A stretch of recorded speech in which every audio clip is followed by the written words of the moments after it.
ආදරය කියන්නේ හරි පුදුමාකාර එකක්. ඇත්තටම ආදරය කරන මිනිස්සුන්ට පුළුවන්ද තවත් කෙනෙකුට වෛර කරන්න? අනේ මන් දන්නේ. අවුරුදු ගාණක් ආදරය කරලා තමන් ආදරය කරපු කෙනාට වෛර කරන සිදුවීම් වර්තමාන සමාජයේ ඕන තරම් අපි දැකලා තියෙනවා. ඇතැම් අවස්ථාවල ඒවා ජීවිතවලින් පවා කෙලවර වෙන අවස්ථා දැකලා තියෙනවා. ඇත්තටම පුළුවන්ද ආදරය කරපු කෙනෙකුට තවත් කෙනෙකුට වෛර කරන්න? ආදරය ගැන කතා කරද්දී අපට බෞද්ධ සාහිත්‍යයේ හොඳ උදාහරණ තියෙනවා.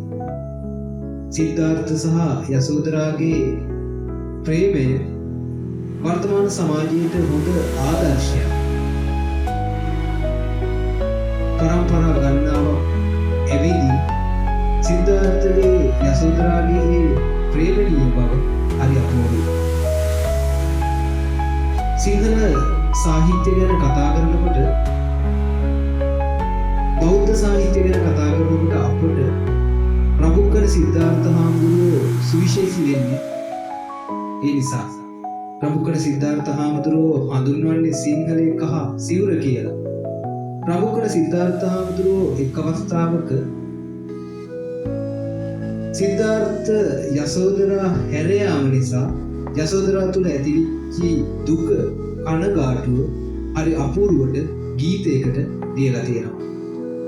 තමන්ගේ හදවතට දැනුණු දුක අන් අයට සංගවා තමන්ව විදතරාගත් ආකාරයේ හරි අපූර්වට රචනා කරලා තියෙනවා. ප්‍රමුඛ සිද්ධාර්ථ හිමියන්ගේ පද රචනා කරන ලාදරු භූපත් ගීතය වර්තමාන සමාජයට වර්තමාන ආදර කතාවන්ට සුවිශේෂ වැදගත්කමක් දරන ගීතයක්. බෝ කසක බෝ කොළ සෙලවෙන්නාසේ නටුවට හොරෙන් බෝ කොළ සෙලවෙන්නාසේ යසෝදරා තමන්ගේ දුක සංගවාගත් ආකාරයේ මේ ගීතයෙන් හරි අපූර්වට කියලා දෙනවා. ප්‍රමුඛ සිද්ධාර්ථ හිමියන් විසින් රචනා කරන ලද එච්.එම්. ජයවර්ධනයන් විසින් සංගීතවත් කරන ලද කරුණාරත්න දියුල්ගනේ මහතා විසින් ගායනා කරන ලද ඒ අපූර්ව ගීතය චුට්ටක් අහලා බලමු.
පෙර සංසාරේ ඇසුර මතක් වී ආදලු ගෝපත් සිලි සැරෙනසී